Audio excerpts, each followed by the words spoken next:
2024. If you would start by joining me in a Pledge of Allegiance, please. I pledge allegiance to the flag of the United States of America and to the republic for which it stands, one nation, under God, indivisible, with liberty and justice for all. Thank you. Could we get a roll call, please? Westwood? Here. Conley? Here. Daniel? Here. Keys? Present. Miller? Here. Ronning? Yes. Tupin? What happened to Tupin?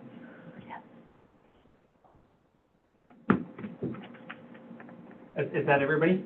Yes. Okay. I just don't know if you were still waiting. I said she's not here. Oh, no. Chelsea had a family matter she needed to deal with, so we'll excuse her and wish her the best.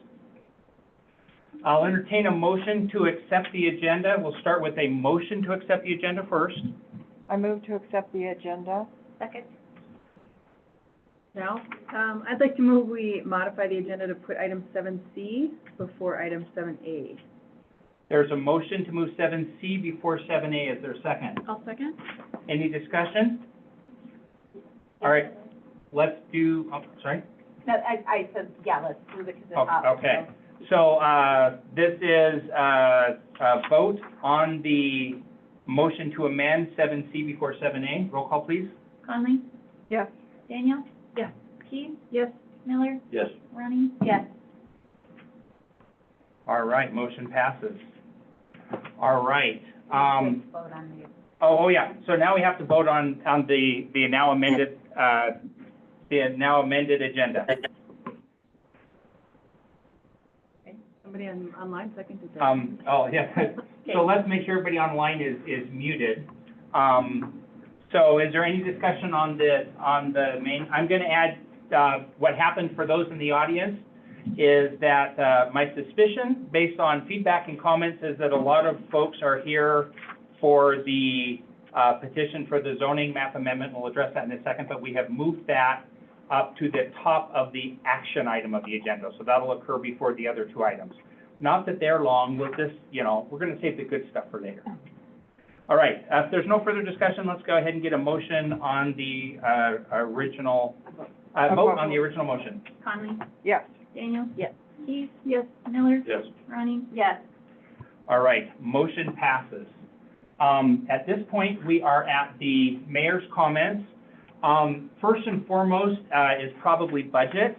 If we had 3 months between now and then, I would be thrilled. I'm looking forward to next year's budget. There are ongoing conversations with the fire department. We're having some challenges and trickinesses just as far as coordinating schedules. However, I remain highly confident that we're going to resolve that.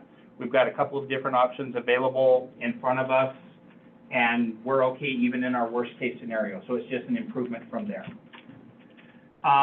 The union negotiations have not been completed yet. However, we have completed the city's offer to propose overtime for them. That will actually likely be reflected as some slight improvements in the budget. When we built the budget, we started building it from the most expensive scenario and to cover our bases, so that should be good. The airport factors into the budget as well, also not done, hoping to wrap that up this week as far as have that ready and prepared and ready for the commissioners and for the council to look at and take action on. Again, just looking, because there's budget implications, we're hoping to have that at least solidified and everybody happy with it on paper, even though it'll come still through the regular, you guys all look and comment it, and then it goes through the cycle. As far as the legal review, I think what we're gonna end up doing is just going ahead and using our in-house legal review. We're just not putting all the attorneys in one room for negotiations. I think we accomplished that task that was necessary, and sitting down with the council president who was involved with the negotiations last year, I think we've met everything other than getting the sign off on that. The budget is online right now. In fact, maybe this is as good a spot as any to share my screen for just a minute. Let me make sure what I think is up there. Share my screen. Share. Okay, that's not it. Okay, so this is just, boy, it changed all sorts of things about my screen when we did that. So anyway, this is Stay Co-host. Let me just answer some questions here. And I'm okay that it's being recorded. So I've just gone, this is just, I'm using Chrome as my search, and I've just done City of Red Lodge. For anybody who wants, if you go out here to the City of Red Lodge, I'm on a browser right down here. Down in the bottom center, you'll see this latest news section. You can also get to the budget, by the way, via resources. There's several things there. But if you go to latest news, there will be a tab there that just says the budget. And that basically is just a shortcut that takes you out there. Coming soon is the presentation, which is not done yet, which is a slideshow, which is my efforts to take the complex project that is our city budget and make it readily absorbable by the public. And we'll find out how successful I've been at that. The other thing that I wanted to call out while we're here, for those that are here, those are online, you'll notice that one of the choices under that latest news is join a meeting virtually. So if we go into there is every single meeting, just a single one click. You can go to the web page and automatically jump into any meeting online if you want to. So the city council meeting, the public health, we can probably update this and put when their scheduled times are, but that's, everybody can get to meetings remotely one click away, okay? Great. So I wanted to kind of share that that was another update that was out there too. We had created the list and then it just, now that's your screen, not mine, okay. Just checking. So that's still coming. Any questions about the budget before I leave that topic? I know there's a whole lot of still to come. I'm working on it, I promise. Or I'm leaving the country, one or the other. No. All right. Rocky Fork. We had a follow-up meeting with not quite all the players this last week. All of the things that are dependent on the city are done. We got the phase 1 done, which was the part that we were waiting for. What is happening right now is they are going, basically FEMA is going for the updating the adjusted amount, and also there was a letter that they need to sign off on the language, which basically allows them to pre-fund it rather than us writing a check and waiting for reimbursement, because there was a small problem with that approach. So they are signing off on that language, but everything that's in the city's hands is done, and we still continue to meet weekly on that to make sure that that gets followed through and closed. Still hoping and looking at, one of the things we're doing right now is they are doing the proposal phases. They're getting the official ruling on what we need to do as far as getting bids to tear that down. The goal is still to have that flat before snow flies or before winter. Mine update, there was we mentioned the water feature at our last meeting. There was a water line coming out of the mine up on the end of 14th that was coming down and creating quite a lot of water. At that point, it was being directed into the stormwater system, which was down about 2 blocks. There was a 2-part problem with that. It was long and kind of in the way. The second part was they were quickly getting to the point in the stormwater system where they couldn't be doing that because they're working on that part of the stormwater system. So it is temporarily redirected into our sewer, which is a lot closer to the site. They are keeping an eye on the sewer because that's the whole reason we're doing the stormwater, is because we don't want our sewer system to be filled up with stormwater. And hopefully within the next day or two, that'll be done. We have signed a task order for a design to do a stormwater extension, which will extend up to that location. So we're getting the engineering designs to extend basically the stormwater up 2 blocks to do that. So we've signed the task order for the engineering portion of that. And again, the goal is to have that done well before winter hits. That's a lot of water. There's some short-term actions and there's some longer-term actions. Questions or comments on that? All right, the flood permitting. We had recently learned that we had over 800 pages of not closed out flood permits from the flood a couple of years ago. That has now been quantified down to about 40 individual permits. And it's just that most of them are just missing the last step or two that probably folks are not aware needs to be done to properly close them out. We do have some grant money that is hopefully going to come close to that. It kind of depends on how much that list grows and if the effort is in line. The efforts, the bids have ranged between 32,000 and 50,000, and we've got 40,000 that is in grant money available to close them out between now and February. So we're hoping to revisit, to successfully close that out. There is a possibility of modifying the ordinances about what we charge for those grants, or creating an ordinance that basically says you are responsible for the cost of doing those. At this point, I would say that's a motivational factor for folks to work with us, to make sure it gets closed out during the time frame when we have grant money to do it. Questions or comments on that? Okay. So they'd be responsible for it, but if we have grant money available, They should do it now. we would be able to use that grant money to help If- offset that cost? Yeah, if they work now, we have the grant money to do it. Okay.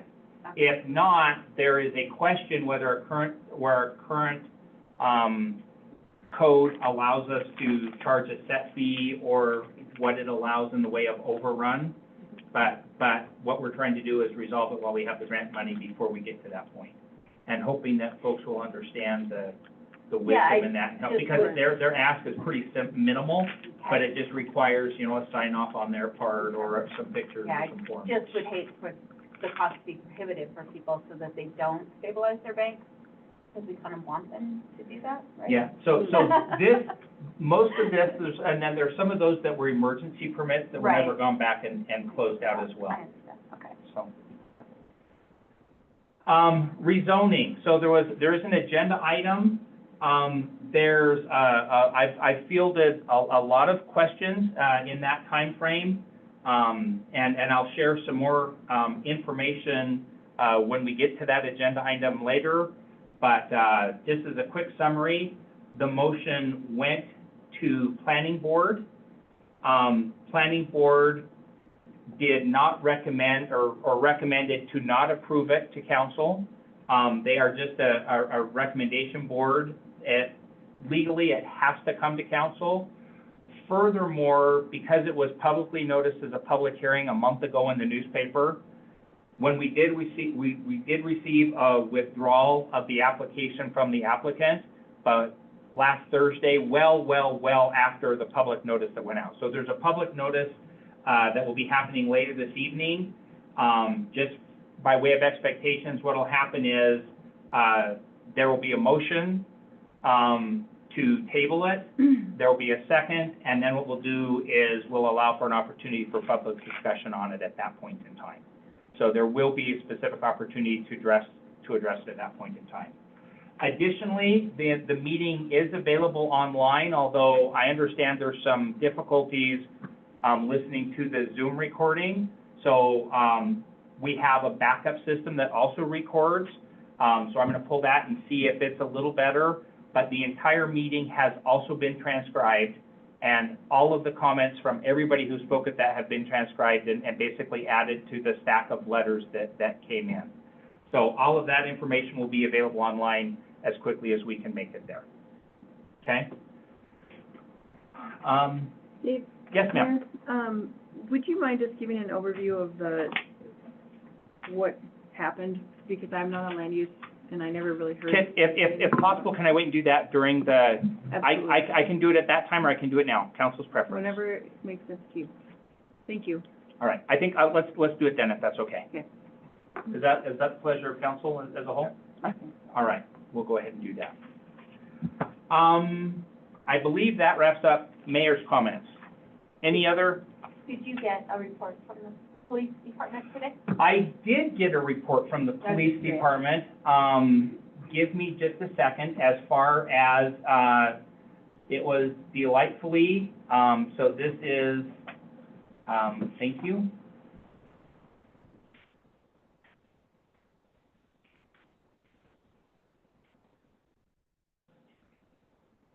See if I can, maybe quicker to go to my computer to get it from there. Let me do it on the computer. Sorry. That's all right, no. I had intended to pull that up, so thank you for calling that out.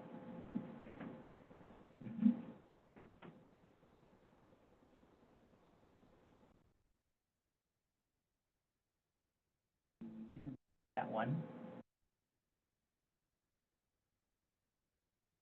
I will read it. So this is, oh,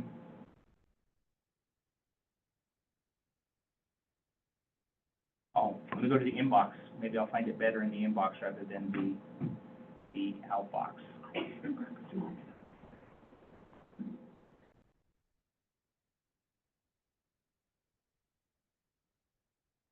supposed to do finger magic to keep people entertained here.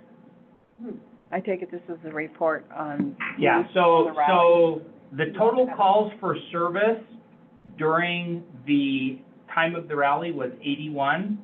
There were 50 traffic stops. Now, keep in mind that not all of these relate to the rally. Right, like the 106 yeah. we had for the 4th of July week. Yeah, so this is 81. There were 50 traffic stops. There were 5 mental health welfare checks, 1 drug-related, 1 DUI, 2 disturbances, 1 disorderly, and there's a number in there. Oh, there it is. Arrest 1, citations 11, and warnings 31. Do you know what those warnings were for? I did not get that. I did, pardon? Is it noise, the noise ordinance? I do not have that detail yet. I can dig a little deeper into that. What I can offer is, some additional insight. I went to, the chief had a Smash Burger, event on Friday. We had several, adjoining law agencies that all kind of volunteered staff, or just because they're impacted or they have awareness, you know, Billings and probation and parole, that just kind of have an awareness because of the potential for drugs anytime you get a big group of people together. So we had similar things for 4th of July. And I was really impressed and surprised, and I'm still trying to, because my question to him was, that was wonderful, who's paying for that? And so we've gone back and forth on that, but the short version that I got from that is that it's primarily just one of the things partner agencies do for each other. And so, does that answer your question? It did, it's just, it's kind of, you know, the number of calls was actually less for the rally this year than it was for the week of the 4th of July. Mm-hmm. It was like 104. I think that's traditional. I think that's, So, Yeah. well, it's good to see those numbers and how those large events and the influx of people affect our public, yeah, you know. my our- time on council, Our 4th public of July safety. was always a much bigger deal than the rally was as far as number of events, arrests, DUIs, et cetera, bar fights. Apparently, they all went to. So, all right. Okay, Okay. now we go back to this. All right, so, this is the time for public comments on the agenda. I'm gonna forego that because I'm gonna allow public comments on a per item basis tonight. So, chair's discretion, I'm going to spread out the public comment on the agenda, which takes us to the action item on the agenda. What we need to do to start discussion is, what we have, first off, we have resolution number 3, I'm sorry, let me jump down to the new order. This is a public hearing, so I officially have to open it as a public hearing, for the zoning map amendment of Tract 1 and future phases of the spires of Red Lodge to designate the existing tract as high-density residential planned unit development R4 PUD S versus existing zoning of medium-density residential planned unit development. Before we start that, I think I clarified it before, but because the application has been withdrawn, the only action that I will be entertaining tonight is a motion to table. We published in the packet the letter of withdrawal, so there's not an option to say we changed our mind. There is no letter of withdrawal. The only motion that will be accepted tonight is a motion to table, and then we will come to the council and have discussion up here. But at this point, it will be a public hearing. The only thing I'd like to add again is all of the comments that were heard at, all of the letters have been received and are part of the record. All of the comments from the planning board are part of the record. So if you're making comments that have been previously made, please feel free to make the brief version of those comments, or I stand by my previous comments, or what. What I want to do is give everybody the opportunity to speak, but at the same time, keep things in an orderly fashion. So I have this cute little egg timer up here, that what's going to happen is if you'll stand, come to the podium, state your name, where you reside, be respectful, address your comments to me, the chair. Everybody's eavesdropping and can listen in. And we'll hear those comments, and then we'll close the public hearing. So with that, I'm going to go ahead and open the public hearing. Public hearing is open. Thank you, Mayor. Here's some copies of my remarks. If you'll start them on this side, then she can On this pass them side. around from there. Thank you. And I got one set of maps here. I didn't make copies of that. There's also an email thread that I wanted to be part of the record. Okay? I'll make this brief. Sure. As you know, the Spires is a planned Name unit. and address, I'm sorry? Oh, I'm sorry, 2902 Bainbury. I'm at the Spires. We were the first house to build up there. My name is Don Carroll. I remember when there was 3. Yes. And I'm happy to say I'm the HOA president right now. The Spires is a planned unit development. At the time it was created back in roughly 2006 or 7, a lot of time and effort went into creating a varied and dynamic neighborhood. Those of us who invested there did so with the understanding that of what the entire development would look like, and those maps kind of depict that. That map and the design guidelines are the vision of the original developer, and it's what we bought into. And now we're looking to change at least the remainder of Tract 1. Many of us selected this location and development because of the community-oriented, unified nature of the development while being part of the city of Red Lodge. To throw that out now seems just to expedite sales, seems to be short-sighted and does not stand up to the ideals that I think Red Lodge stands for. As a resident of the Spires and city of Red Lodge, we need affordable housing. I think we all can agree to that. But if we're going to have that as part of the new development, which we support, we currently have affordable housing. The Habitat homes are in our neighborhood. There's rental housing in our neighborhood. We're good with that. But if you're going to have that as part of the new development, make sure you can really ensure that that happens. Otherwise, it's just happy talk. Does that make sense? Don't change the zoning without understanding the impacts to the entire Spires development, or to Diamond C, or to the city as a whole. We need the city to see a subdivision plan for the entire property before doing a zoning change, or maybe do it concurrently. The original proposal that Mark put out there, and I think he was being guided by the city, so maybe it's not his fault. But he was told to do the zoning, and then we'll see what the subdivision is going to look like. And then everybody freaked out because we all imagined the very worst of things to happen in our neighborhood. So it just seems wise to somehow mesh that together. 30 seconds. We'd like to see you use the building typology that's in the PUD. We think that's what applies to the new development.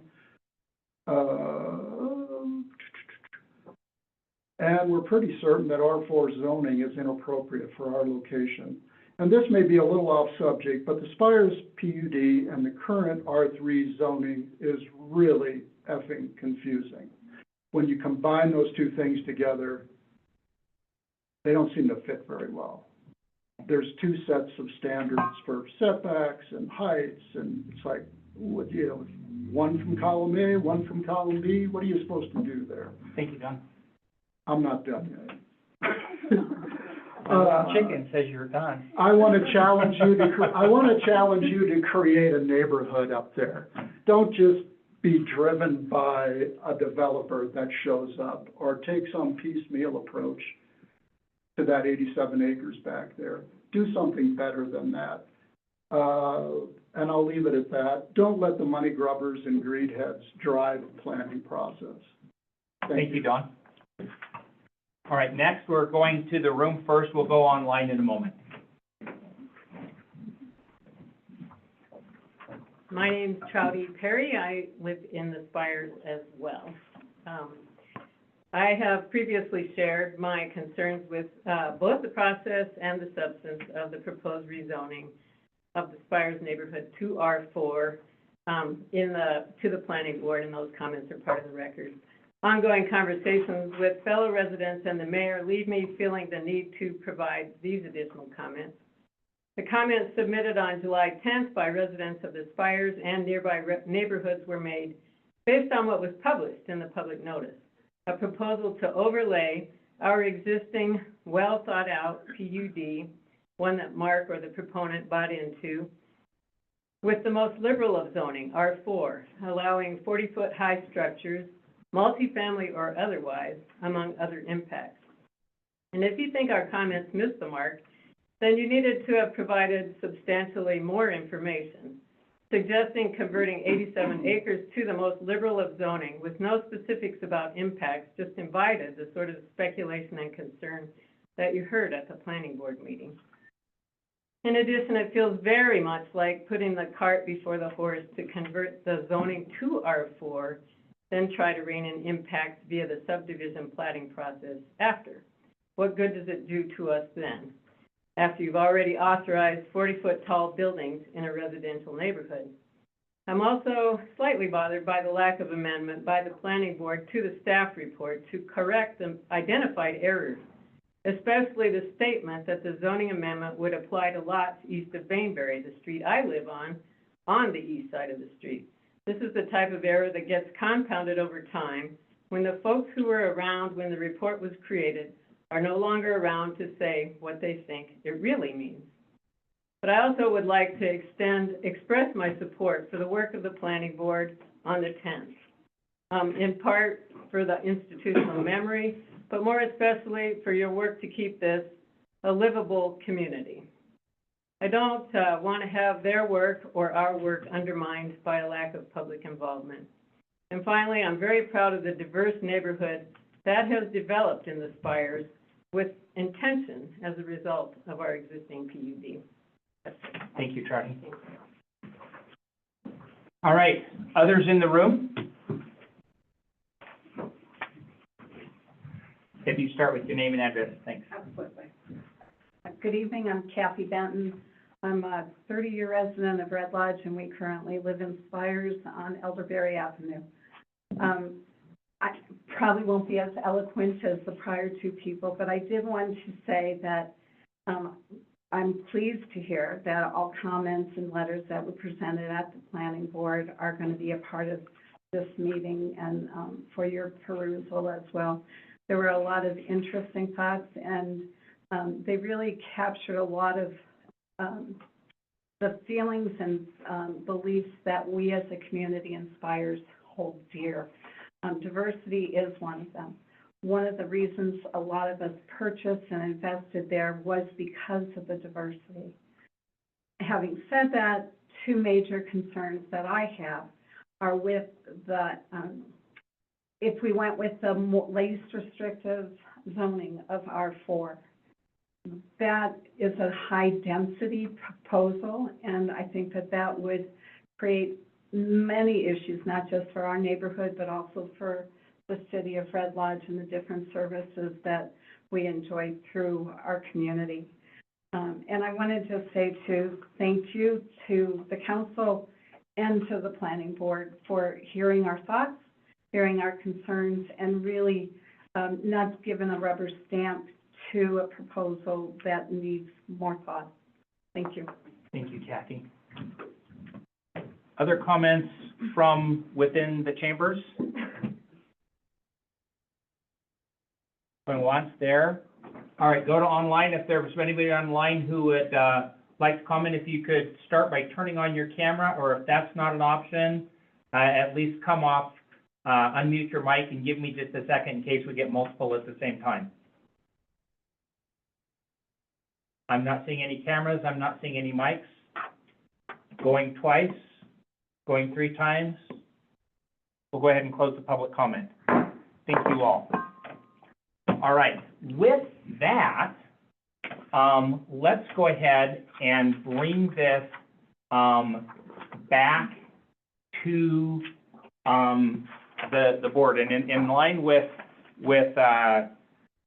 Councilmember T's request, I will add some comments. So I had the pleasure, and I will qualify it as such, of attending the planning board.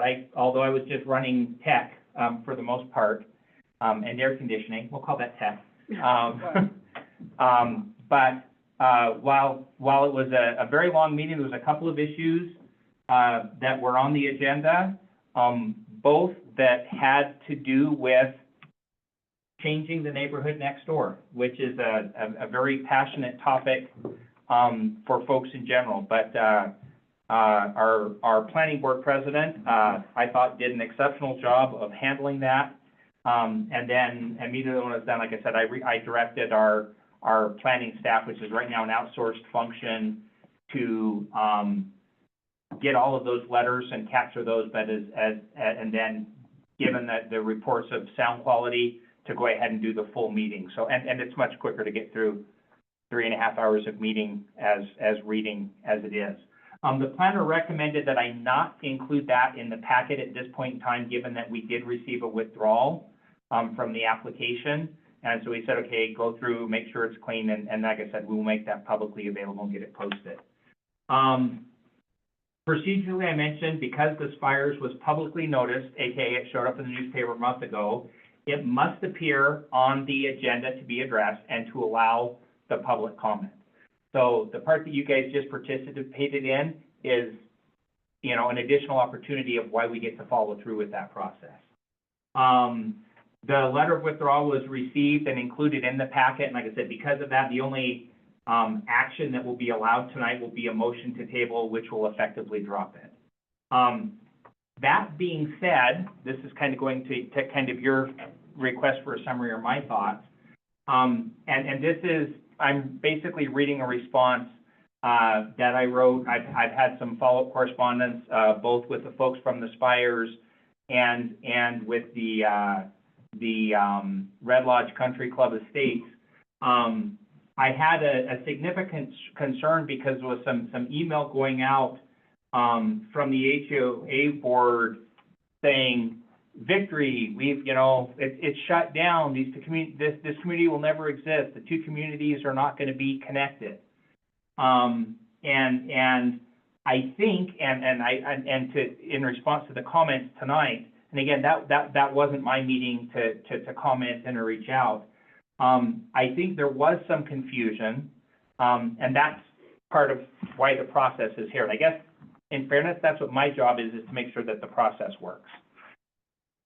The only thing that was up for discussion at the last meeting, and a couple of folks has referenced it, is whether the developer could create subdivisions within this larger piece of property that followed the R4 density as opposed to the R3 density. I was there when our previous planner, no relation to why they're here or not there, that planner's recommendation was, and I didn't think it was bad advice at the time, they said there's a couple of different ways you can do this. You can put together a big plan and all the little subdivisions, which costs money. Or you can go up front and put in a request for a zoning change so you know what rules are gonna be allowed when you go ahead and you submit those subdivision plans. It was never the intent of the developer, to my understanding, and nor would it have been allowed, that they were gonna go to the maximum density. I remember comments saying, I've done the math and it calculates to 1,500 new residents. There is actually, an annexation agreement when the Spires was brought into the city that set that number, I wanna say 400. 400? And 90 of those are used. So what we're really talking about is how to distribute amongst that acreage the remaining 310 hookups. Now, having said that, my understanding, and a lot of this I'm learning along the way as well, is that that number is not necessarily set in stone. It can be negotiated up or down, but to increase over that, there would have to be a game plan about what are the expectations of that developer to accommodate impact studies, whether it be roads, sewer, water, et cetera. All of those conversations, by the way, are not part of the zoning conversation, they're part of the subdivision conversation, which happens next. So what did happen is, and I'll refer to a follow-up, it's basically a three-part process. The first one was an application to rezone if desired.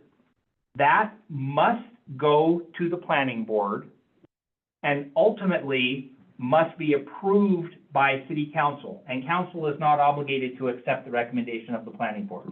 Many of you were part of the planning board that made some changes to some zoning recommendations over what was recommended by the planning board again. So you're aware of that. The second part is that there is a subdivision plat for each subdivision within that greater piece of property.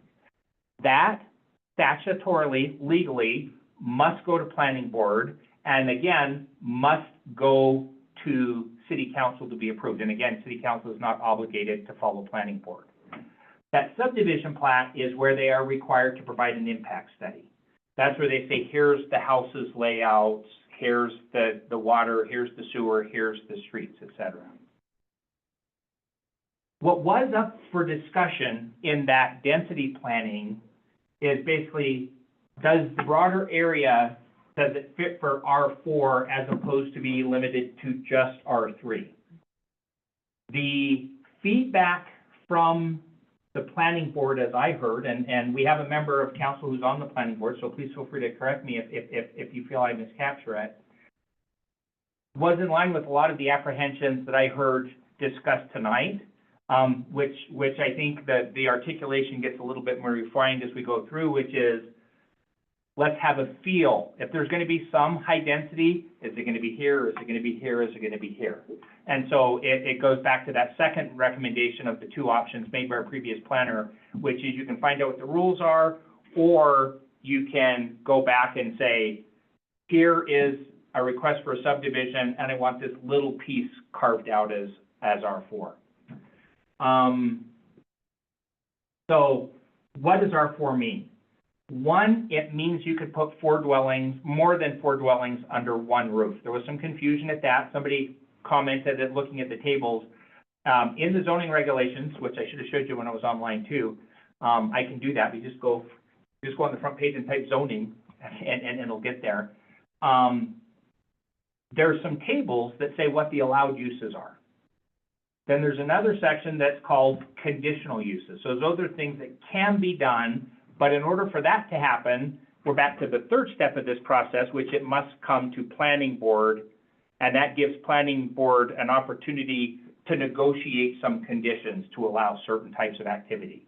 That activity does not come to council again. So council's role is in the zoning change or approval or not, and the subdivision approval when we get to that point. So what does R4 mean? One, it meant you could have more than four buildings under one roof. In In R3, you can have two dwelling units under one roof. However, as a conditional use, aka go to planning board, you can have 3 or 4, but there's a maximum of 4. In R4, you can do up to 4 units without having to do a conditional use permit. And anything above that would still then go to planning board and require a conditional use permit. And that's where there's negotiation. We want you to do this, we want you to screen it, we want you. And for those who had the opportunity to stay for the second part of that meeting, what happened is there was a piece of land, and it is developed at higher density. It's well within the books and regulations, but it is in an R4 zone. And so they had multiple fourplexes, and then they had within that compound 2 sixplexes. Because there were 2 sixplexes, the planning board was able to put forth of 20 conditions of approval. There was at one point in the conversation where the suggestion was made is give up the 2 sixplexes and go back to the 2 fourplexes. And I went, because somebody may be picking up on that, the second, had they done that, all those 20 conditions go right out the window. That's what that conditional use permit is about. It gives the opportunity to say, here's some ideas that we think will help it meld into the community a little bit better. And so even if some small portion of that someday gets proposed and gets accepted as an R4, if they go more than 4 units, there's still going to be that conditional use permit process that's there. So I've already hit 2 of them. One of them is more than 4 dwellings under one roof. And the second one is when does the conditional use permit kick in, which is it kicks in at 4 rather than at 2, which is what it currently is in R3. Right now, they could build that out with duplexes as long as they hit their 310, and it would never even come to planning board, because that's already inside of zoning. They could Pardon? they could build it out with fourplexes. No, that would require If it were conditional R4. use. No, as it sits right now, as R3, they could build the whole thing out with duplexes. Right, correct. Okay, so, but they want some variety in that is what they've expressed. Yeah. And then, the third one was that is that they allow for a 40-foot height rather than a 30-foot height. So those were the things that were there, and basically what planning board said is what we heard reflected in some of the public comments tonight is target that. Come and tell us you want to do that here, you want to do that here, you want to do that here. Okay, so,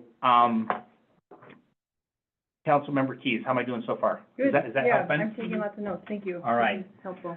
My concern, and kind of where I led that last one, where I felt there was a false sense of victory, is that 99% of the comments that I heard at that meeting weren't tied to those elements. They were tied to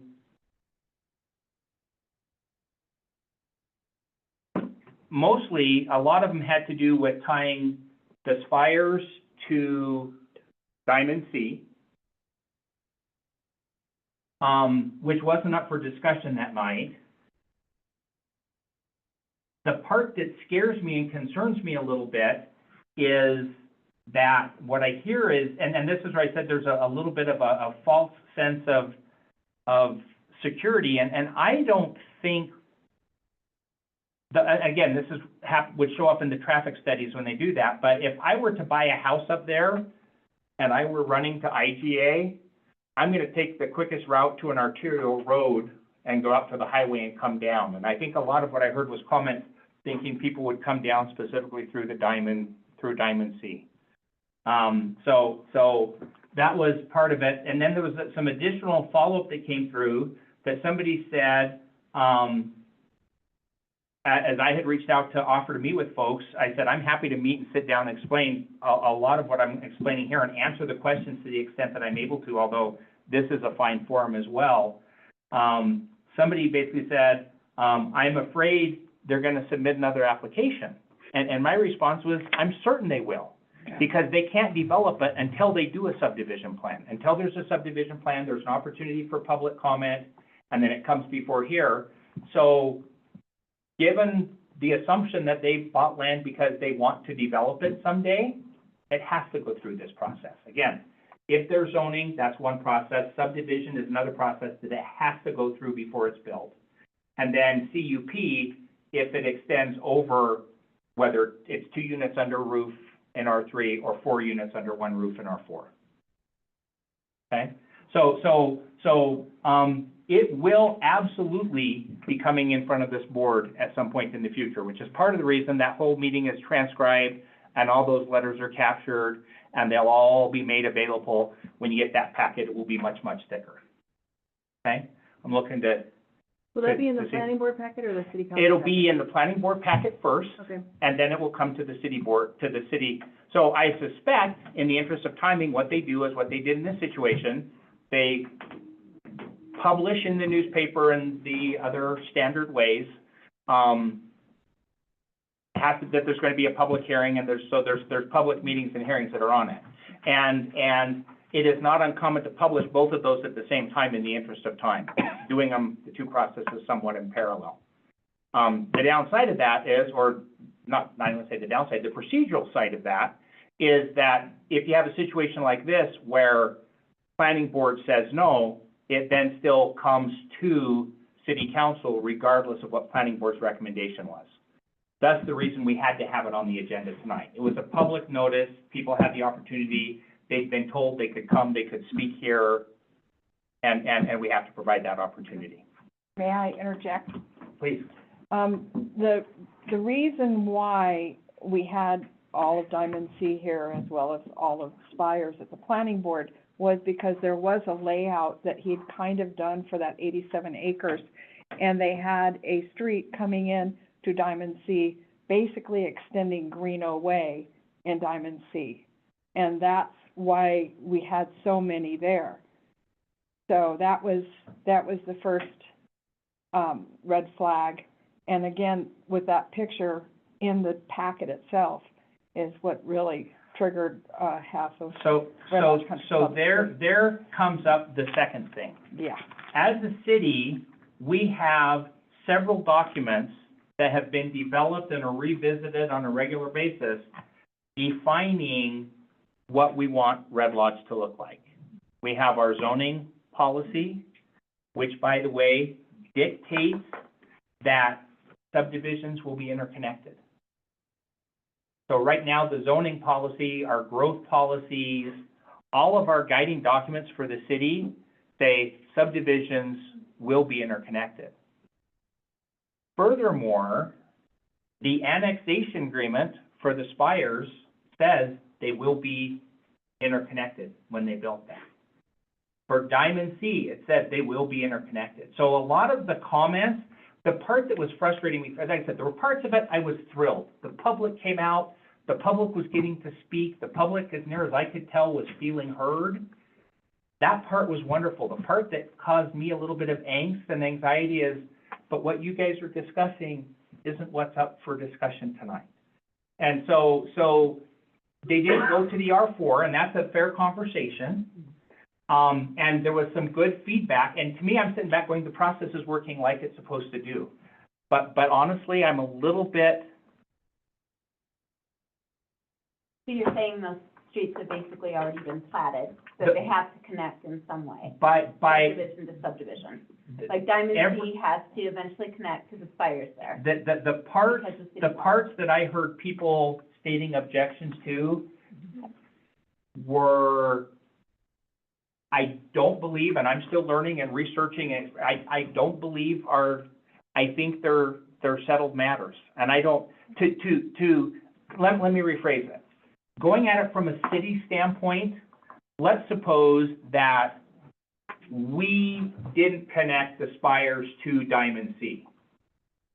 If somebody came in and sued us for whatever reason, their grandma had a heart attack and they died, and they came back and they sued the city and said, every document you have says those two subdivisions are interconnected, and you didn't allow that to happen, and somebody's alligator rolled over in the road so the ambulance couldn't get in that way, or they came around, or it took them 27 seconds longer to come this way.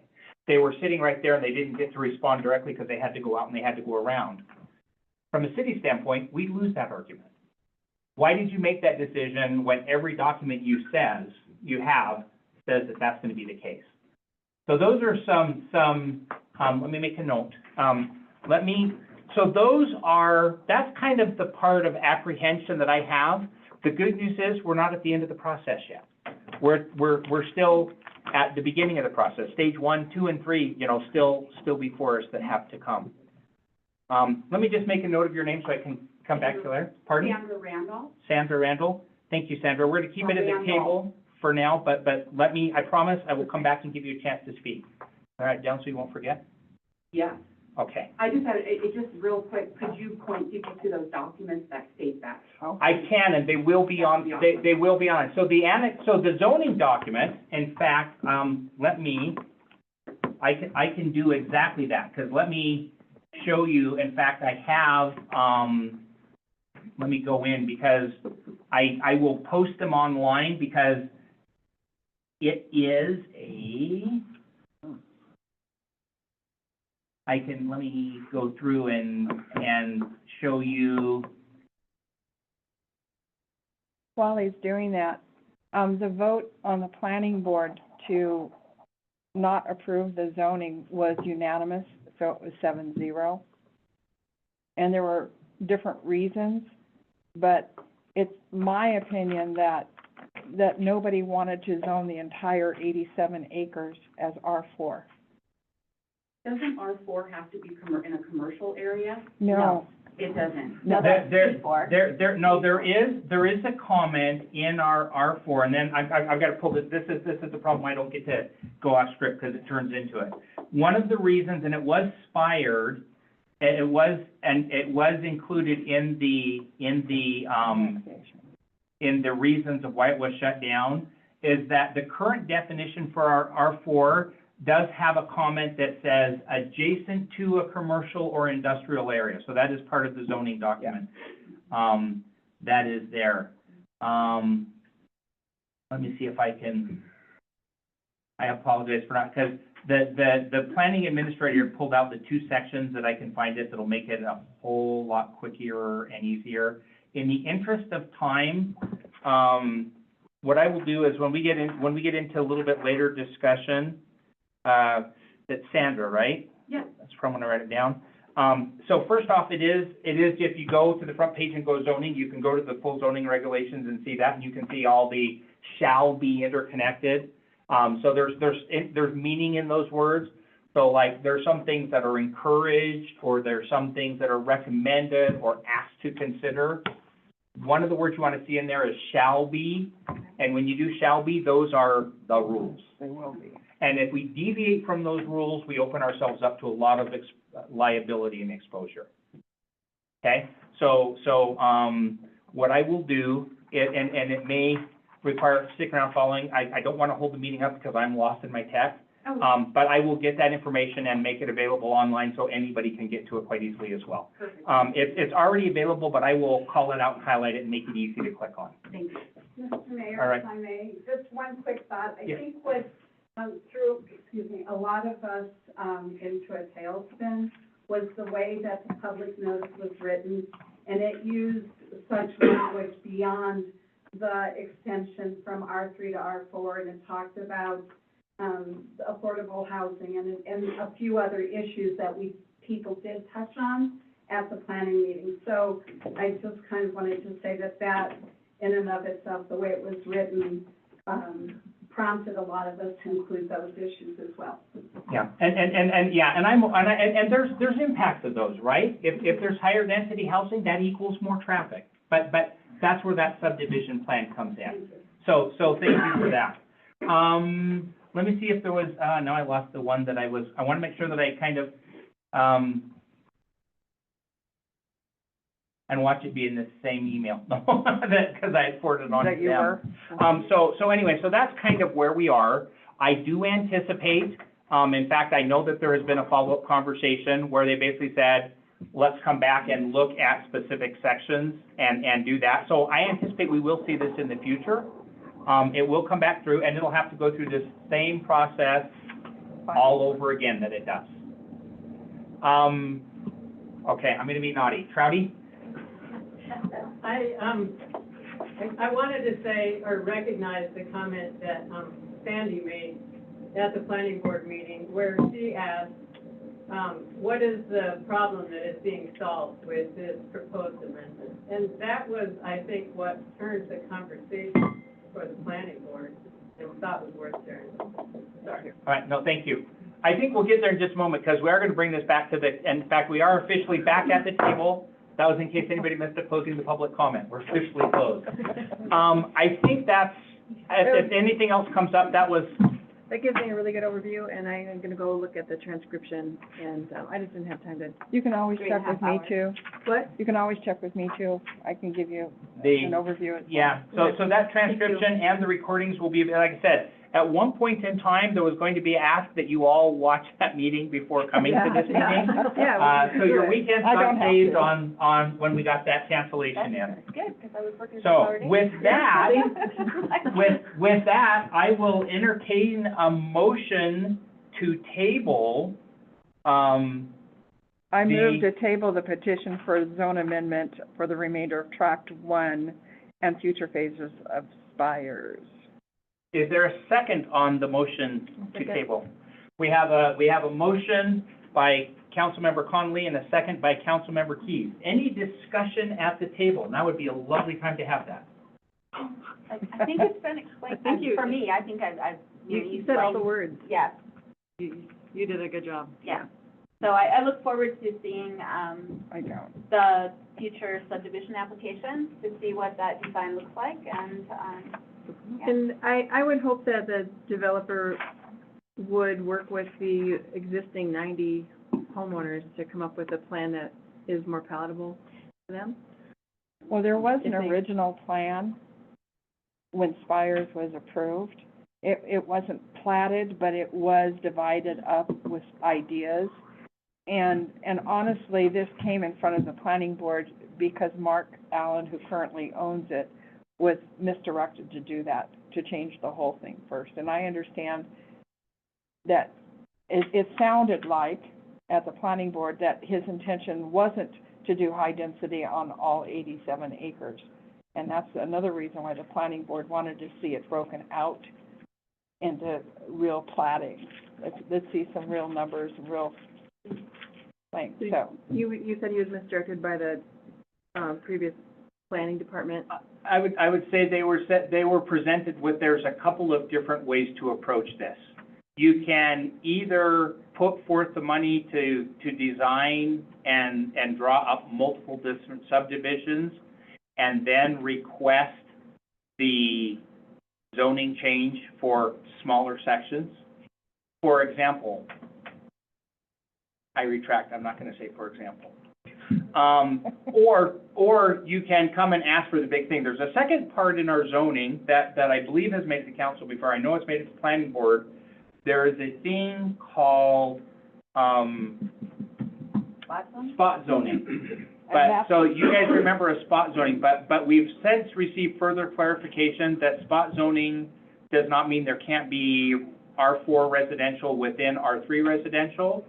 But it does mean that you can't do like commercial in the middle of, it's basically In the middle missing of commercial and residential. residential uses. One of the thoughts, and one of the reasons that I maybe, and again, as I listened to it, I had my planning board hat on. One of the thoughts that I had is the geography of the land that's up there, for those who may not have been up there recently. There's phase 1 of the Spires. Then there's a really tall row of trees, and then there's Moran Park, which is a city park, and it has a ditch on the side. And there's some more parkland there, or some more land that they're talking about developing park, and there's another row of trees. So there's a section in between two big tall rows of trees. I'm just going, But then the other thing was, if I buy a piece of property, I do my due diligence of what's allowed around it, and I'm sure this represents some of the sentiment here. I know what's going to be allowed where I can see it.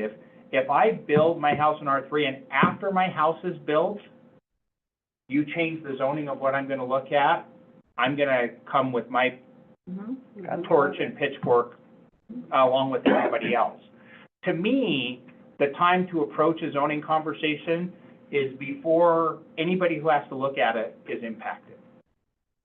And so I didn't think it was all bad that they were having that conversation up front. I also don't think it was out of line, and I think that the planning board reached an appropriate decision of, we want more details before we approve.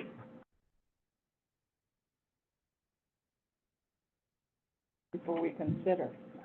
Before we consider approving, yeah, please, Consider. yeah.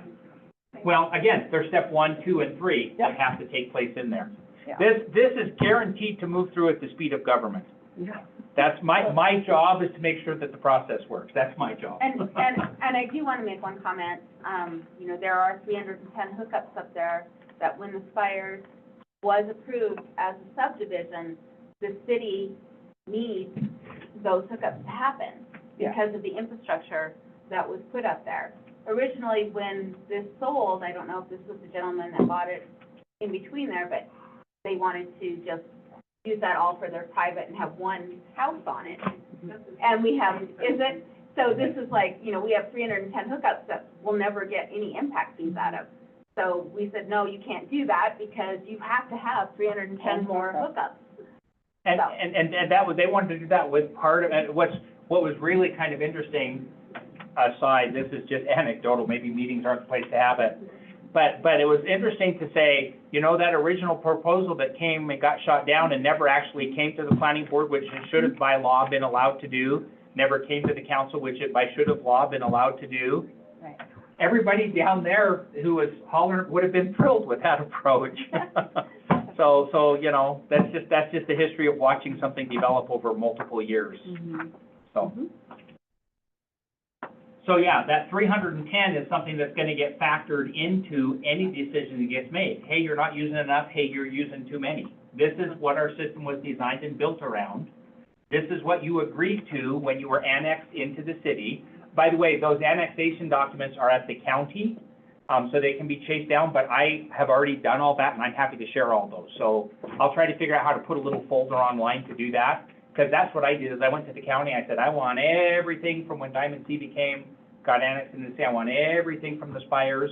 And all of that is stuff that I've done since there was a public notice that came out. I've had a couple people that were, one individual in particular who reached out to me that was very frustrated that I hadn't raised all of this at the homeowners association meeting because it had been publicly announced 2 days before. And it's like, I have some bad news. Everything doesn't have to go through the mayor and get a stamp of approval before it starts into the system. So there was, it wasn't my front of mind. It wasn't an issue that I was discussing, but like I said, that's, my interest is making sure that the process plays out the way it's supposed to do. That's the job I've been elected to do.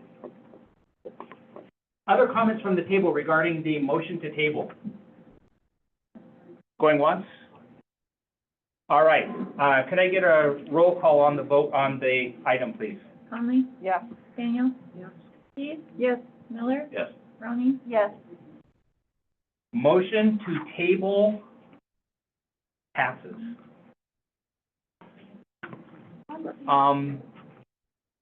I would entertain, okay. What I'm gonna do is I'm gonna take just, it's 7:03 right now. What I'm gonna do is we're gonna take a short break until 7:10 in case there's people. Anybody who wants to stay is welcome, encouraged to. This is great that we have people here. But we'll turn the air conditioner back on for 5 minutes and we'll take a 7-minute break and we'll resume at 10 after the hour. Short recess. Thanks, Dave. Set alarm for, Yeah. if you lean forward in it like this, it's much better. I know.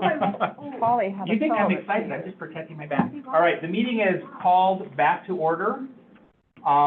Thank you all, audience, online, and the table as well.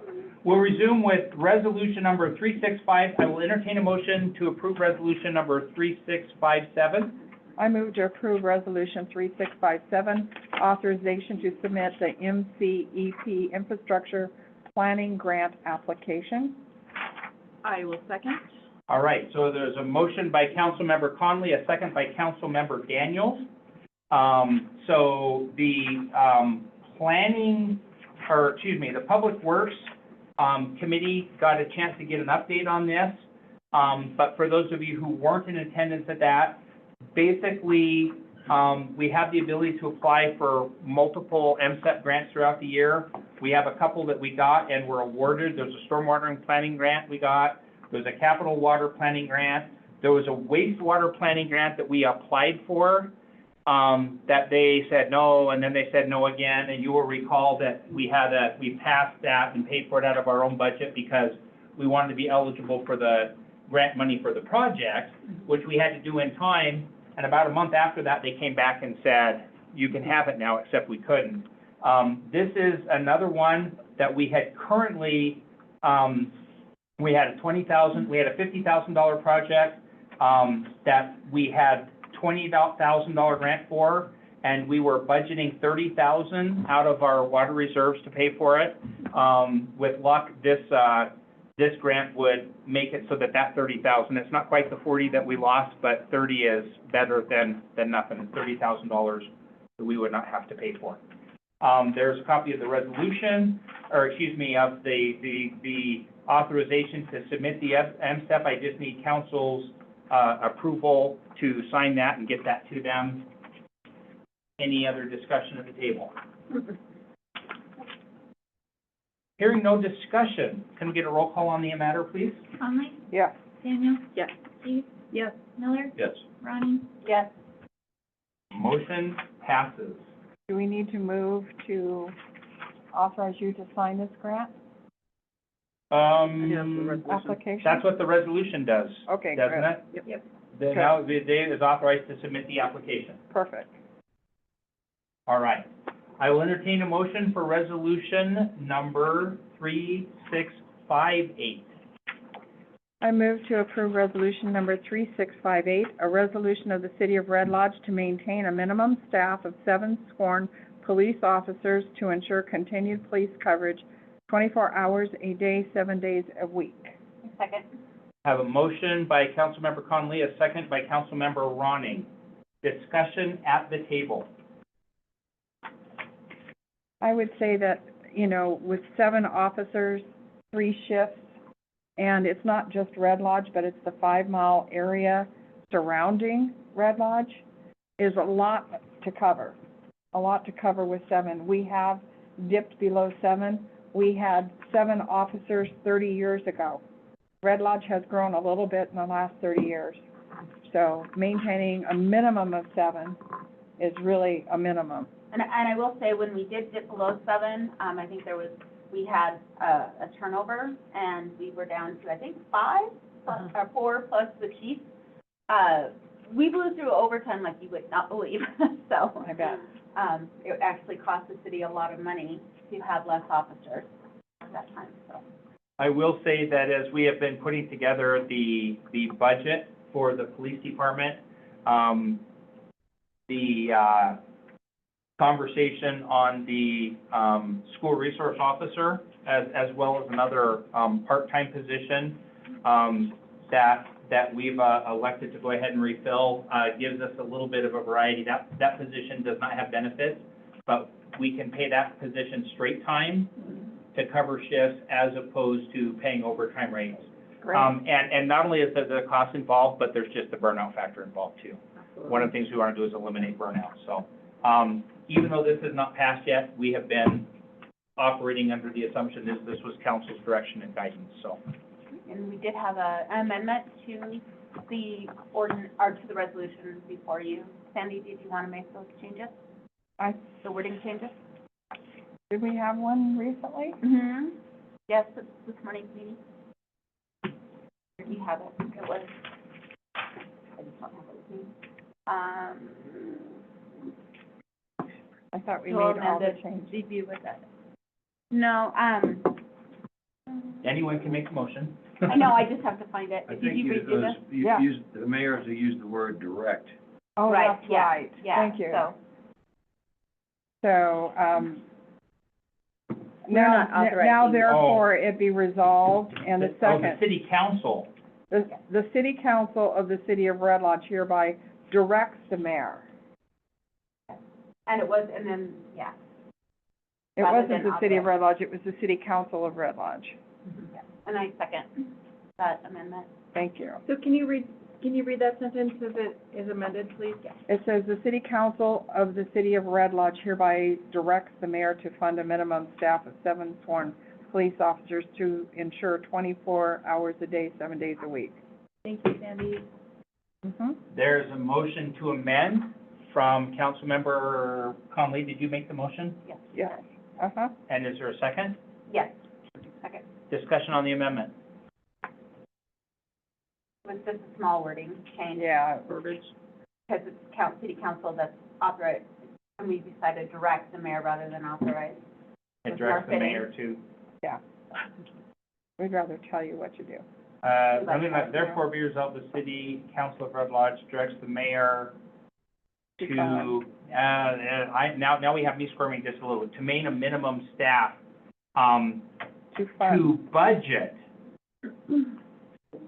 Well, fund is the same as budget. Did you have fund in yours? Yes. I just didn't write it down? Oh, I'm sorry, say yours To- again? The city council of the city of Red Lodge hereby directs the mayor to fund a minimum staff of 7. All right, I'm good. You got it? Objection withdrawn. All right, that's what we have discussion. Comments, questions? Maybe you might be out there on All the right, street. let's do a vote on the amendment. I can't, I didn't begin with trash. Conley, Yes. Daniel, Yes. Keys, Yes. Miller, Yes. Brownie, Yes, All right, the amendment passes. Motion on the original resolution as amended. Any further discussion? Let's get a vote. Conley, Yes. Daniel, Yes. Keys, Yes. Miller, Yes. Brownie, yes. All right, motion passes. All right, that takes care of the action part. Let us go to the council, Chair Committee Conley, would you like to give us a brief, Now he wants to be brief. summary of what the full council needs to be aware of from the meeting this morning? There was no update on the school resource officer, except that apparently the school board has approved a 75%, of the pay for a school resource officer. We wanted to discuss a problem that we felt was happening for public safety at, Hauser and 12th Street, which is right there where the post office is, Babcock and Miles. There is curb and gutter at the post office and at the now city building, the county building. But in front of Babcock and Miles and Flying S Title, there is no curb and gutter. So people are parking all the way to the edge of the road. So it is very, challenging to come out there and not get hit by a car. Even our mayor has had challenges at that corner. And our discussion was that either we put up a sign that says that you have to leave 10 feet from the corner, no parking Here to corner. here to corner, which would help, or maybe we should just do a 4-way stop there, and we were hoping that, Public Works, we could use their input as well on that, whether or not you want another 4-way stop within a block. And just to follow up, Public Works Director has already been directed to evaluate both of those items. So, historically speaking, it's highly possible that that could be resolved by the next time we get together, and if it's not, we'll have a real good explanation of why and Yeah. when it's coming. But that is a problem corner as well as when school's out, Very high. kids walk along there. The other thing that was briefly discussed was Your 2 U-turns on minutes. Broadway, and the U-turns on Broadway is against our municipal code between 8th and 15th Street, but not illegal anywhere else in the city as long as you use your blinker. So that's just a by the way. It's illegal where? On Broadway. On Okay. Main Street. On Broadway. Okay, I thought you said from 15th to some. Well, No. from 8th to 15th. We had talked also about, like, do we want to, because Hauser is basically a second Main Street in town.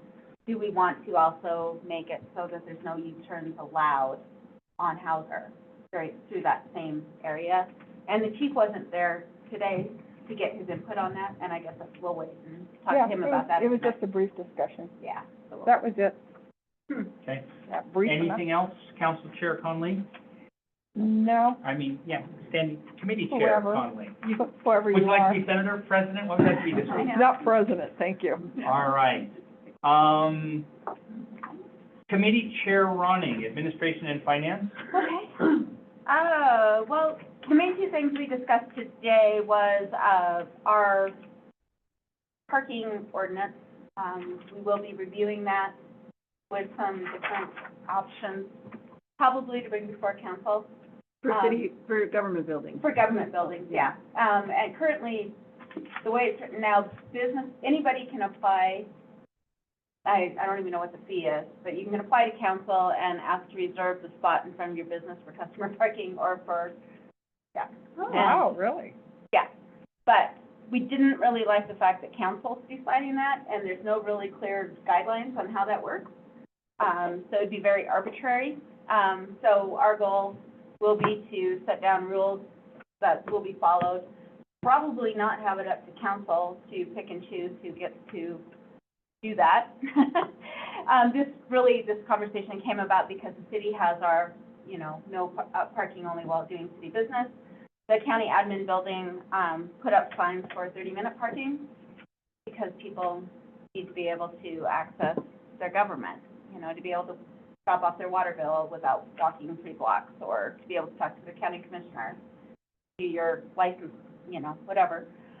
So that will be our discussion moving forward. If anyone would like to attend those standing committees and have their input heard, that would be great. And then we're also going over, back to our business registration, some definitions. Specifically, we will be talking about prepared food, fresh prepared food. At our last change, when we did our categories for the business license, business registration, I keep saying that, so we had some unforeseen consequences that put some nonprofits that do bake sales in our prepared food item, and they have to pay $250 for their business registration. And that was not the intent that we had wanted to do. Oh, wow. So, Or Sylvan Peak. yeah, Because they sell- selling candy bars for the trail.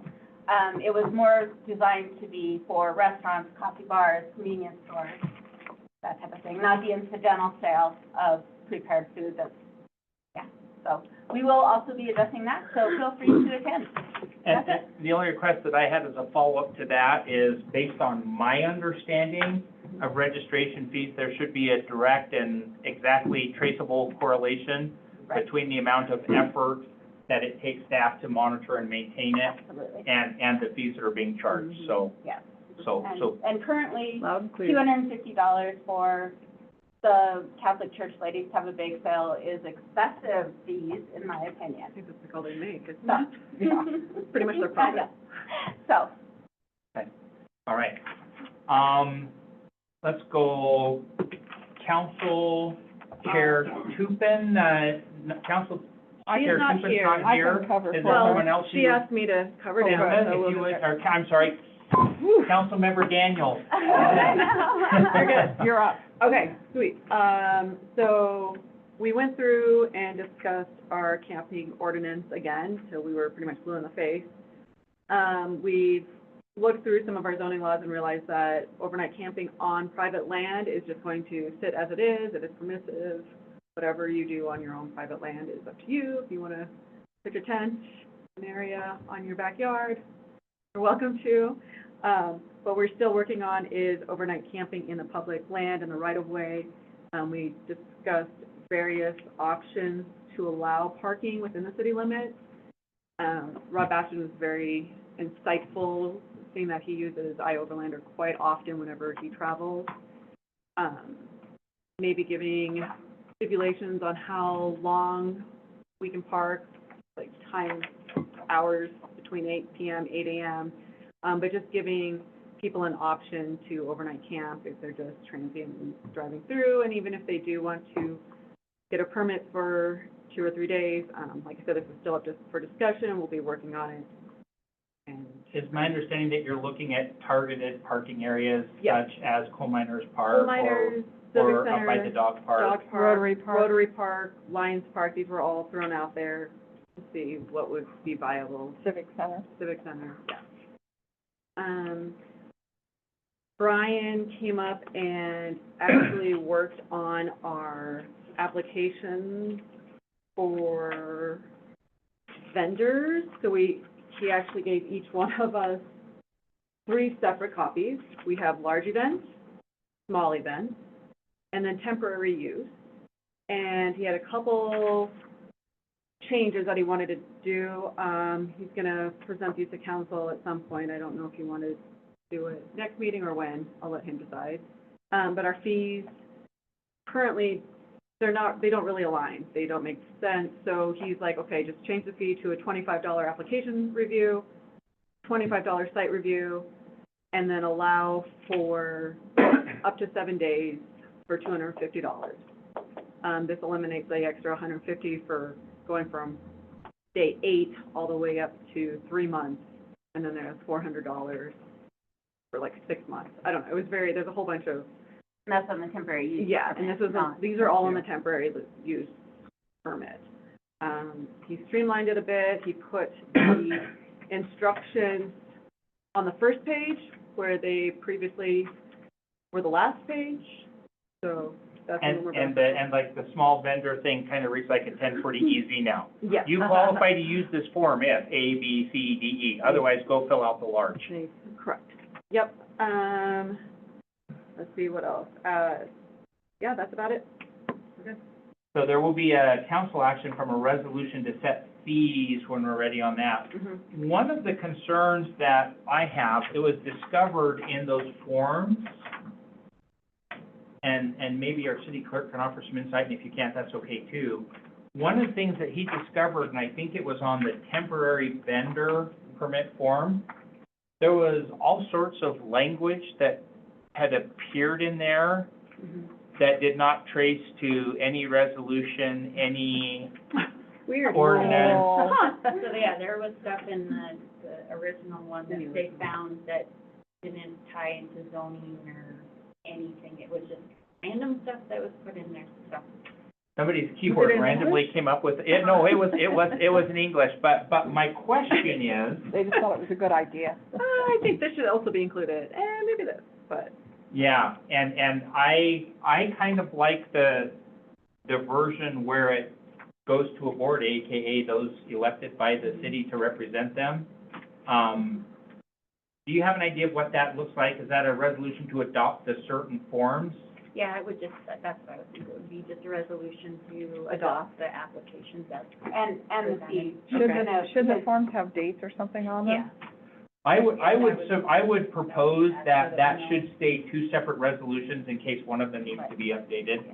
Okay. And because technically your title is only supposed to be one thing, so this is a resolution setting the fees for, this is a resolution establishing the forms for, they should be searchable by the title, so. Okay. Thank you. Anything else, Councilmember Daniels? Nope. All right, we'll wrap up with, Public Works, Councilmember Keys, Committee Chair Keys. Don't let me demote you. So, we had an update from our Public Works Director on some of the things happening in town. Our stormwater project is almost at the end of phase 2. They're hoping to be finished in a week and, be completely off of Flat Street. The FEMA paving project from the flood, will be happening soon. And again, pardon me, this meeting is right before, so I didn't have time to, correct all my notes here, so.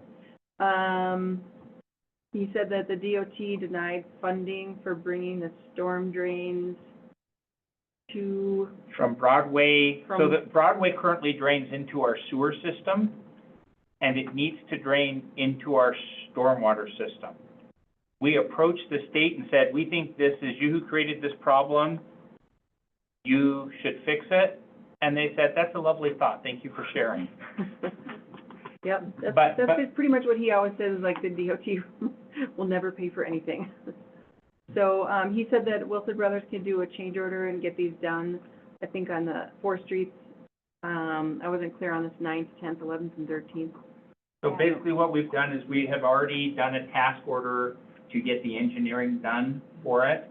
And what we'll be doing is, assuming we don't talk somebody else into paying for it, we will be paying for it, but it'll come out of budget. It's also part of the reason that when we did our stormwater project, that we did it for the entire project and didn't do it, didn't use up our 1% immediately, because it gave us the ability to address this. By the way, there's also a cost overrun built into that. There is a small possibility that if we come in, it may end up being covered by the bond that we already have in place. If not, then it'll have to come out of stormwater. Okay. let me understand that. So right now, the stormwater off of Broadway goes into the sewer funds, That is correct. and we want a Department of Transportation to pay to divert it. To hook it up to They were the ones who stormwater. hooked it into our sewer. They hooked it into our sewer, Yeah. but they won't pay to Hook it into our stormwater. hook it into our stormwater. Right. That is a correct statement. Now, whether their logic is you didn't have a stormwater to hook it up to at the time, and that's why we hooked it into your sewer, because that was the only option, and when you come back and fix it 10 years later, you can't expect us to come back and redo it because you made a change. Really? I can understand both sides of that. We don't want to spend the money, is what it says. I think that's also a fair statement. We're all trying to spend And as little neither do money we. as Nobody possible wants to to spend accomplish money. No one people's wants business. Okay, Everyone wants to spend everybody Okay. else's money. got it. We talked about the abandoned mine water, Dave already gave an update on that. Talked about the sidewalk repair. Mike is waiting for a bid tonight from Yellowstone Structural Systems. So, That was the one that we anticipated will be a little bit higher. However, it is one company doing both pieces of the work, and it comes with a 5-year guarantee. So we're getting something, it may be a little bit more, but it may be something that we choose to consider. Did that go out for bid? Well, you had Well, several people. So first off, I believe the size-wise, so we've had multiple bids on it, so yes. But did it officially go out for bid? Lonnie, do you know what that process was, or I think it was because it's under the If it's limit. under than 80,000. Oh, okay. But if he's getting, that new bid may be more than 80, but the initial, if it's more than that. yeah, if it's done, then we'd have to advertise it and see if somebody else comes in. But the initial was, when we looked into it, was under. But if the bids come in and they're all over 80,000, it has to then They're- go out? They're not all over 80. There's Okay. one that's over 80. So we could either select the one that isn't over 80, or we could rebid it. We'll cross that bridge when we get there. We will do everything in our power to make sure we don't trigger any audit flags Okay. or concerns or processes. Our job is to follow the rules and make sure the rules get followed. Okay, just checking. All right, I appreciate that. okay, to continue, Mike said that there's a section of 15th Street that had some what do you call it, Alligator Street section? What the, Alligator cracks. The alligator Alligator crack crack. that's being rebuilt, and I didn't catch the side streets on that. I'm gonna have to Does look anybody that remember? one up. Here. I don't remember, I mean. They're completely redoing that. Yeah. He said that he's heard from the, EDA people for the big grant that was applied for.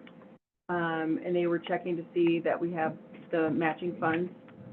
And so that bodes well for us getting the grant. And I think he originally said that we would know by the end of July, so I don't know if that still stands for that.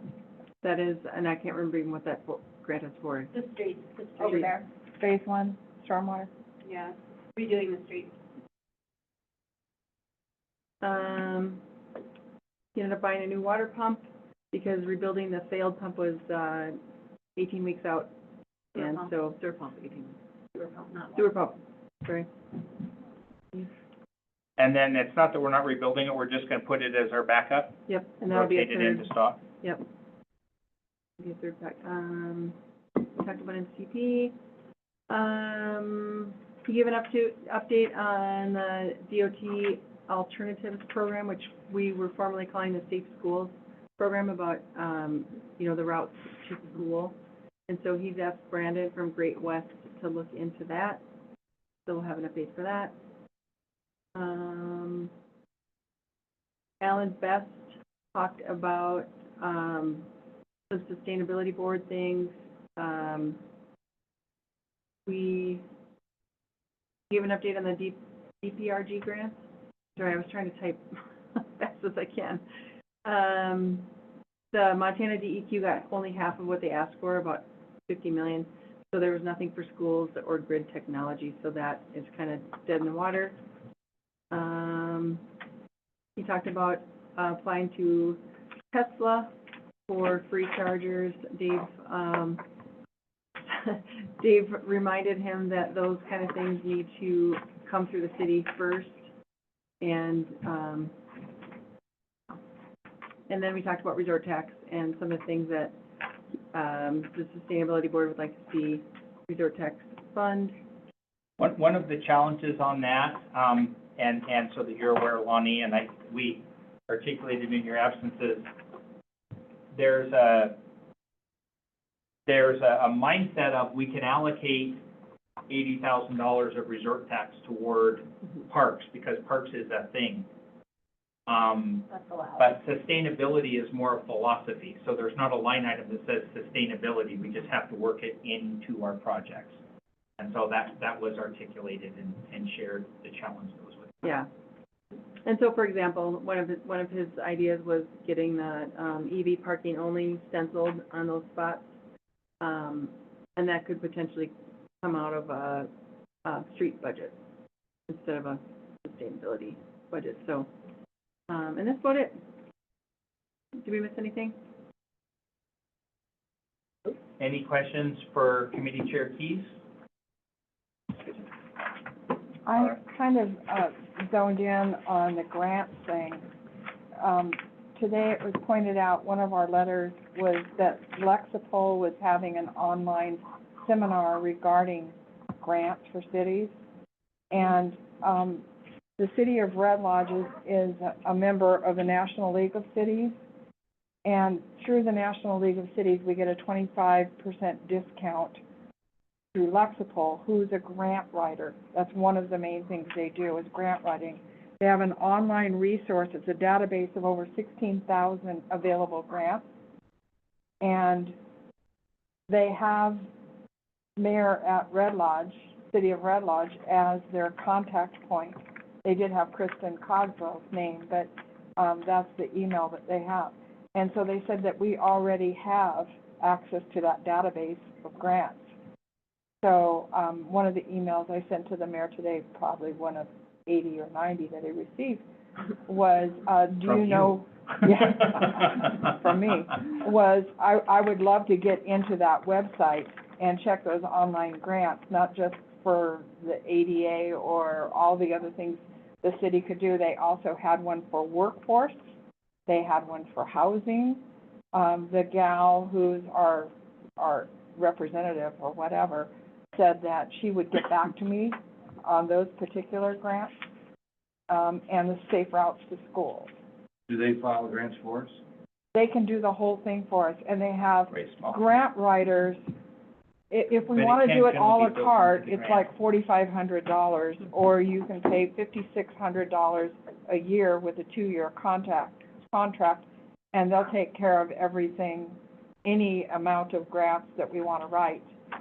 So it's kind of a cheap way to get a grant writer, and I don't know if Lonnie has ever gotten involved with this Lexipol, but apparently Kristen did.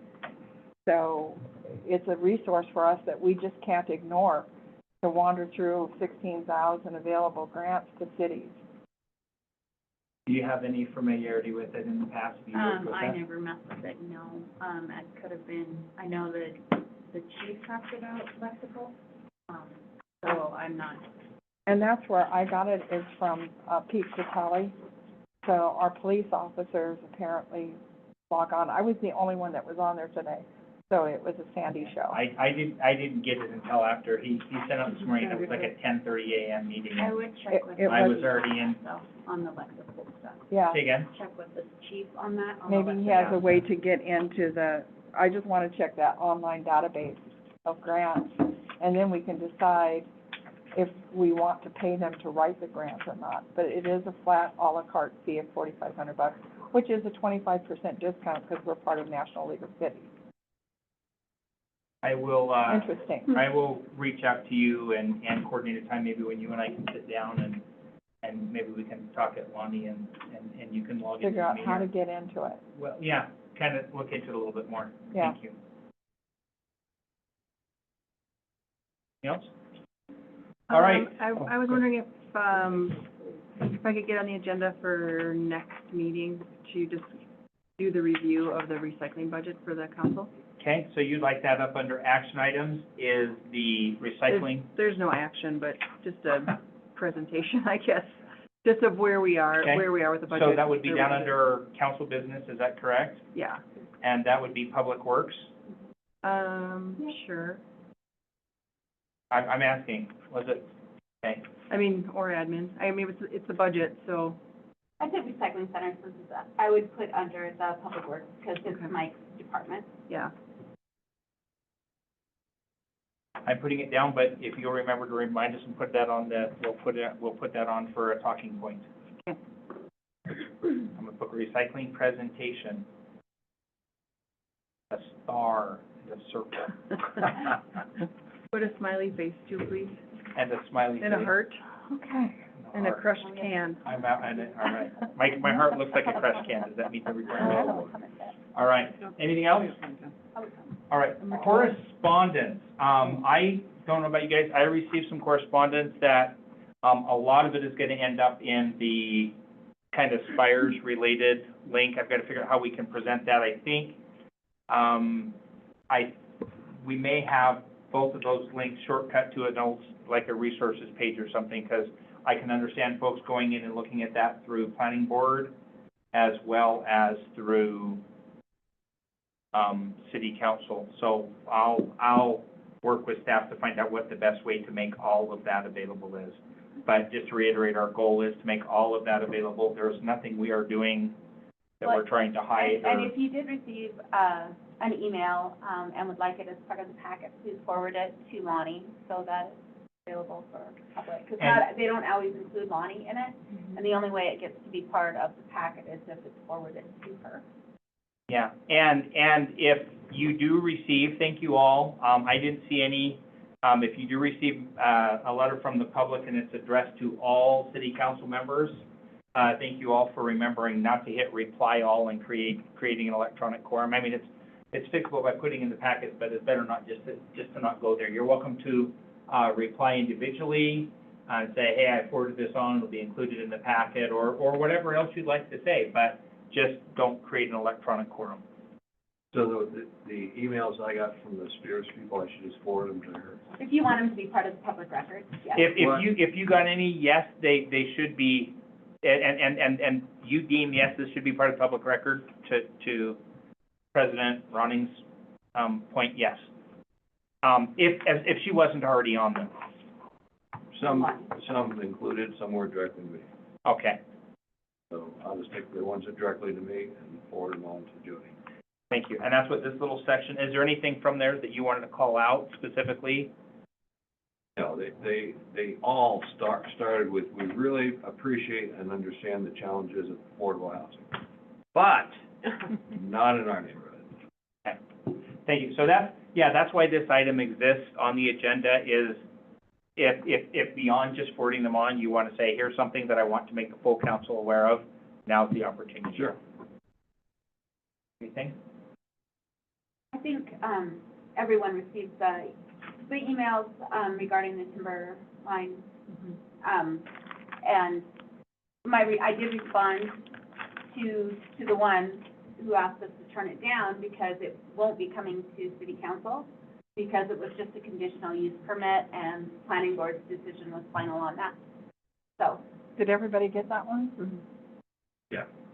And when I responded to, did I I responded. CC you guys, or you did you were on an initial, And so I know I I was, responded but- to the candidate, so, I responded as or well. to the correspondent. right.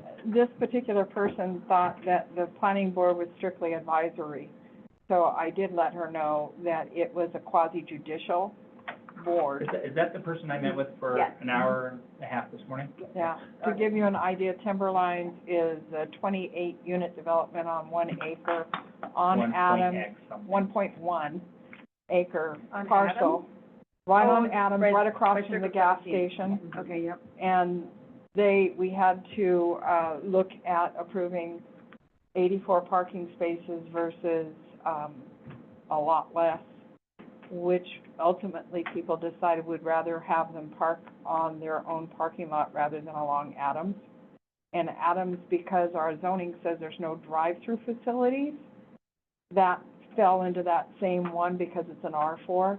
So they can't drive from Adams to Grant, so there aren't two ways in and out, but there will be a gate at Grant.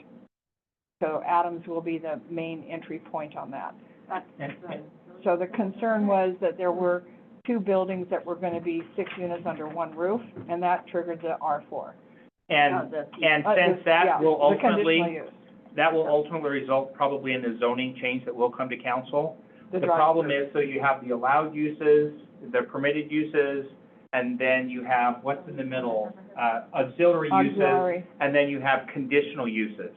And even though it's residential, in the conditional uses, in both R3 and R4, you can have like a home, office, medical, or several things that, and they don't want those to be drive-through. So you can't create a commercial drive-through in your residential zone, but the language is a little bit vague on that.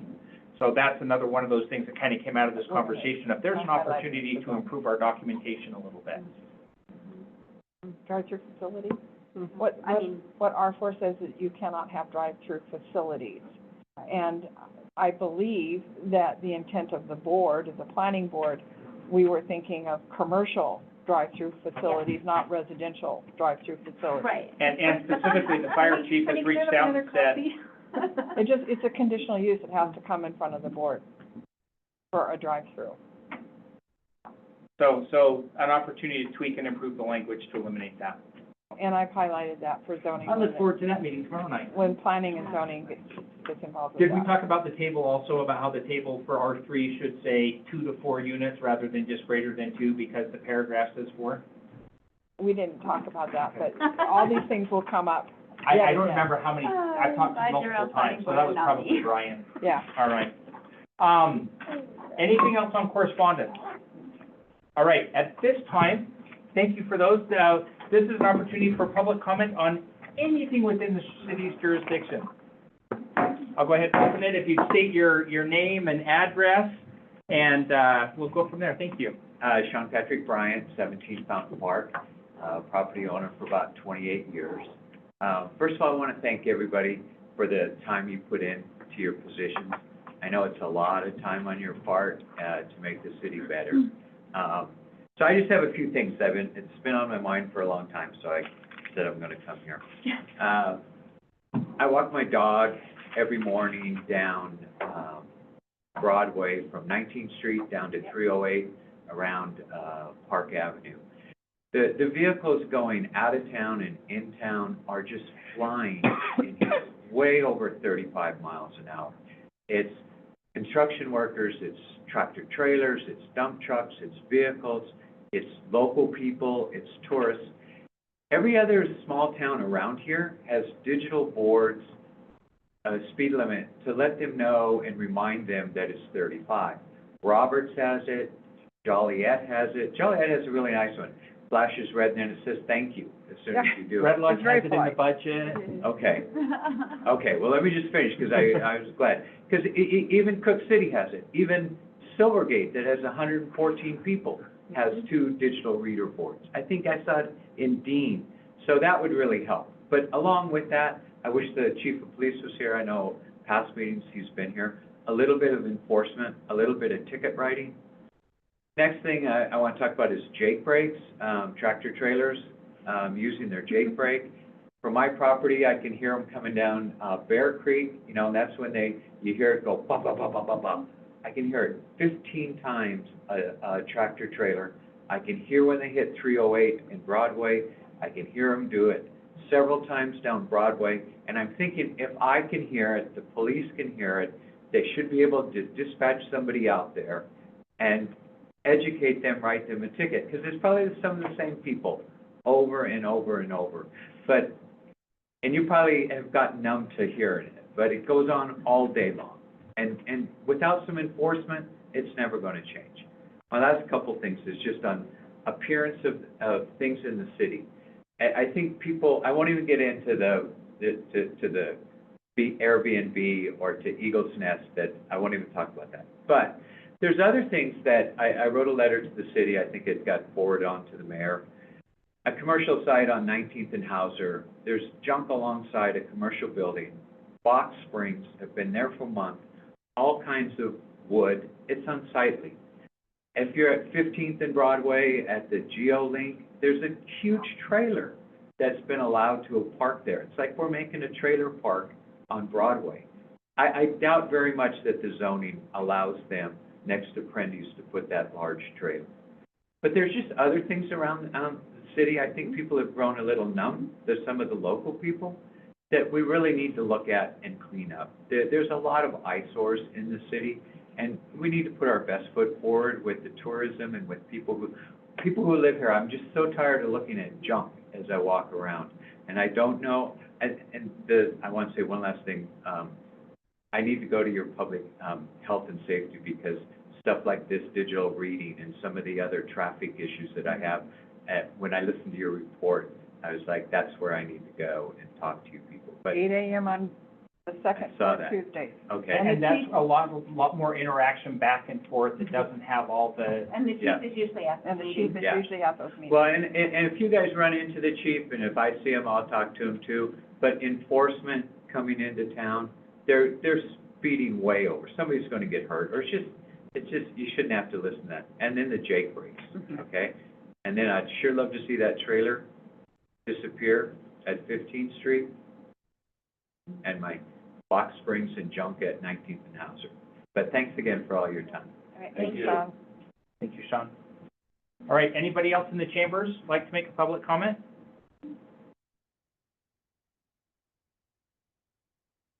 Anybody online who'd like to make a public comment? Turn on Hi there, camera, come up. Hey, can you Yeah. hear me? Hey, Nicholas, you're up. yeah, Nick Stainer. I live at 3018 Bainbury up in the Spires. I hope it's still okay if I comment to that a bit. Absolutely.